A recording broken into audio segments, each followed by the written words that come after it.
Hey, everybody. Happy July. Happy July. It is July 1st today. And gosh, I can't believe it's July already. June went really fast for me. And yeah, so here we are. We are moving into our key number 3 of the Vibrant Body and Abundant Life Blueprint. So welcome to everyone, whether you are in my free community, maybe you are in my year-long Vibrant Body and Abundant Life Journey program, maybe you're in my shorty program, Self-Love and Trust. So however you are coming about this video, you're part of my community, and I'm so happy you're here. So as you probably know, I'm Tanya Penny, and I'm an occupational therapist by degree. I'm also an author, and I currently call myself a Vibrant Body and Abundant Life coach. So again, we are diving into key number 3, and this month is about trusting yourself. So let's just start by talking about why we don't trust ourselves. Many of us think we trust, and all of a sudden it's like, oh my gosh, I'm aware that I'm going to everybody else for answers. I'm going to everybody else on what I should do, with whatever situation it is, whether it's a relationship, whether it's work, whether it's even taking a vacation. I mean, fill in the blank. So how did we get to this point of not trusting ourselves? And for some of you, you may trust yourself part of the time, not some of the time. For some of us, maybe we trust ourselves when it comes to our personal life, but not our professional life, or vice versa.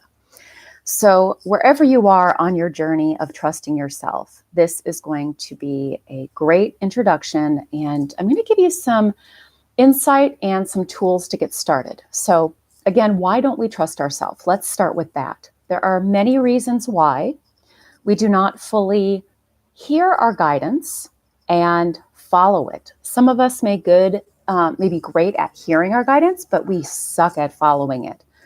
Maybe some of you listening, like me and many of my clients, maybe you don't even hear your guidance anymore. So there's no way to even follow it because you stopped even hearing it. And that's really common for a lot of us. So why does this happen? This happens for many reasons. Here are the top reasons this happens. One, many of us heard growing up, we were actually told that you can't trust yourself.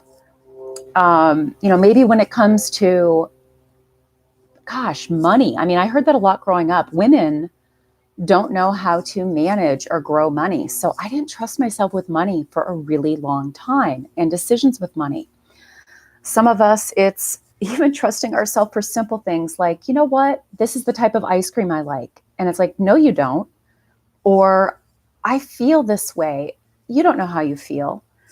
So maybe you were told or you heard you couldn't trust yourself. You might have been also, I guess the word is gaslighted. So in a nutshell, gaslighted is when somebody tells you, like maybe you say, I feel this way. Oh, you don't feel that way.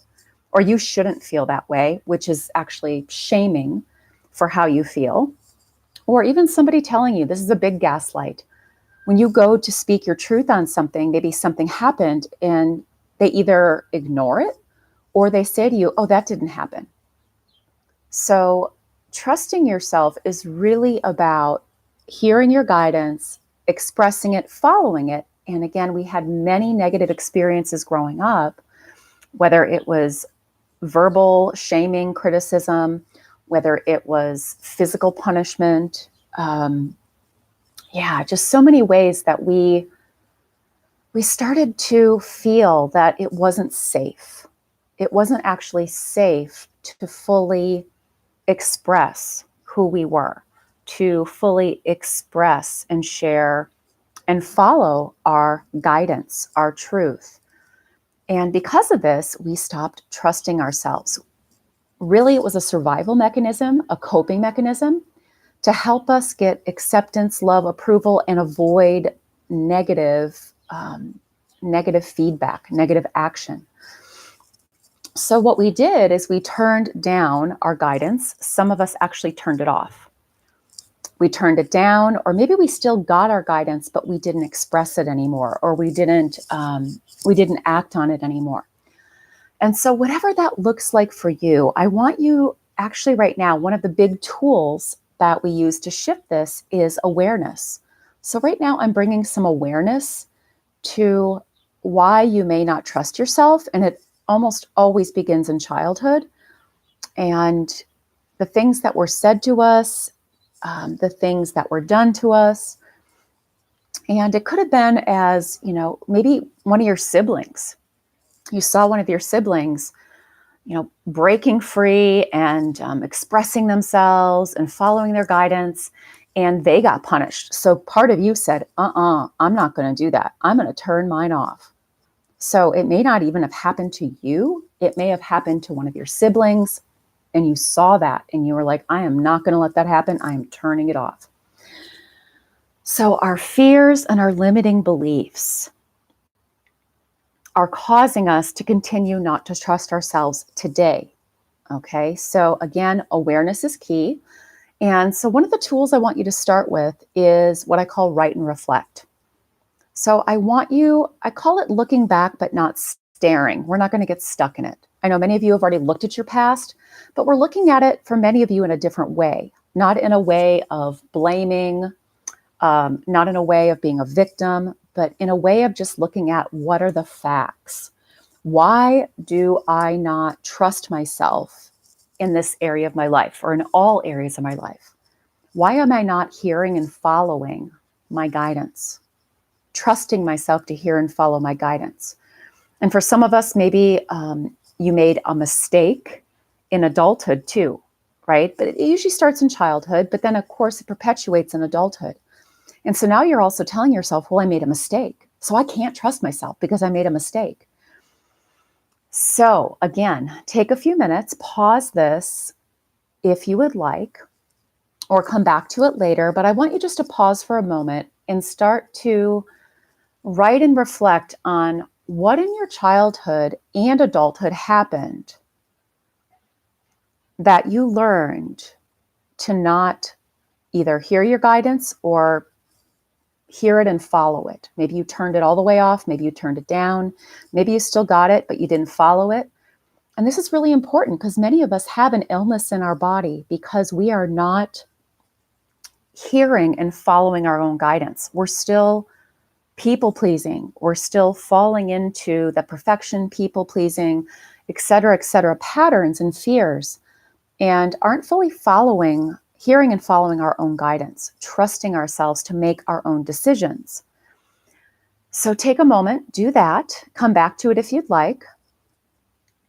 And again, we're doing this from a place of power, not victimization. Because the truth is we are all co-creators in our life. And we even asked for these experiences, these people that were a part of this, most of the time our parents, from a soul level. We asked for these experiences for many different reasons. Why is not important right now, but it's important to remember this when you're doing this work because it will help to give you strength. It will help to pull you through. It will help you to get out of that victim mentality, which is, I'm powerless. When the truth is, as a child, you were powerless. But as a co-creator of your life and as an adult now, you are not powerless at all. At any moment, you can choose to hear your guidance and trust yourself again. Now, it may take practice, and it's going to take this awareness, so this write and reflect. So next, I want to move into how do we get our guidance? So there's many ways that we receive guidance. Some of the big ways, and this is important, feelings in our body and our emotions. Many of us also just have a knowing, or we get words like we hear a voice.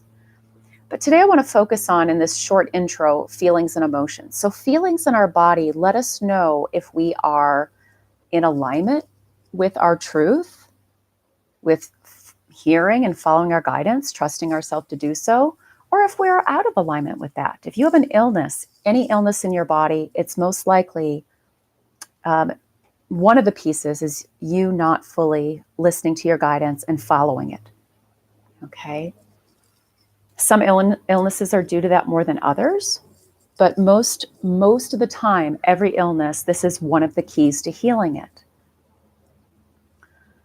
So the problem with this is many of us are stuck up in our head and we've learned to fight or reject, ignore feelings in our body, because that's what we've been taught to do. So again, in order for you to be able to hear your guidance, allergy time, hear your guidance and follow it, you're going to need to connect with your body again and make your body and any symptom or illness it has your friend. That was a huge piece to me healing MS, anxiety, depression, my thyroid, GI issues, fill in the blank. And then with emotions. So here's the thing about emotions. Emotions can be guidance as well. And it's going to take some discernment. So first it's going to take accepting, just like with feelings in your body, accepting your emotions. And then discerning, once you've accepted them, is this guidance? It's almost always guidance. So I guess there's two forms of guidance with emotions. One is this guidance that there's something that needs more healing, a past trauma that needs more healing? Or is this guidance that there's actually something I'm out of alignment with? Depression is often that. It could be negative self-talk. It could be I'm not doing what really makes me happy. I'm trying to please somebody else. Lots of examples, but essentially it's your emotions are always guidance, but are they guidance that there's some trauma that needs to be healed yet? Or are you getting the other type of guidance which says, this isn't right, I need to be doing this instead, etc. Okay, so the last piece I want to talk about in this short intro lesson for this month is tools. So I know that we already talked about the write and reflect, and actually getting in touch with your feelings and emotions, and then shifting those negative thoughts and beliefs and fears about trusting yourself that you were conditioned with given your experiences related to this growing up. So besides the write and reflect, I highly recommend that you go and listen to the guided therapeutic meditation practice. This is, gosh, it's one of my main tools. It's so powerful. And yes, I have many other tools that I use now. And this is one of the easiest because literally you don't have to do anything except lie down or sit down, close your eyes. You can even do it as a walking meditation with your eyes open.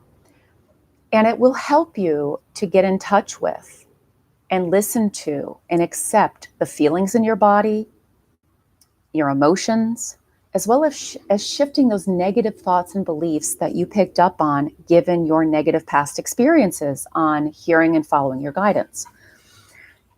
So it's really important that we learn to validate our feelings and emotions and really any guidance that we get, as well as discern what's coming in.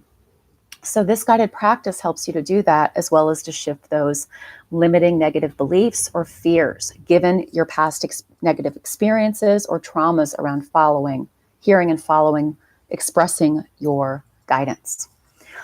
All right, so you've got some good tools and insights to get started with.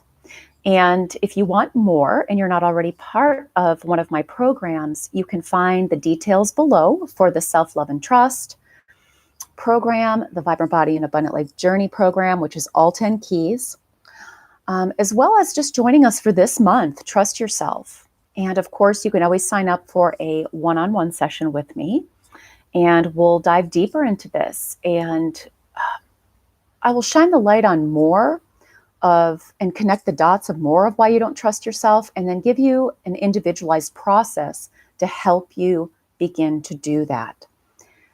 So awesome, you guys. I hope you have a wonderful 4th of July, Independence Day.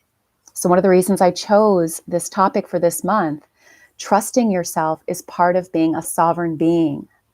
being in your power and your independence. Okay? Yes, it's about all the other things that we celebrate for, but it's really about you being a sovereign being in your power and in control of your life. Awesome. I look forward to supporting you guys, and have a beautiful month. I hope you'll be spending a lot of time outdoors, connecting with yourself and having fun with others. And I hope to talk to you soon. Bye.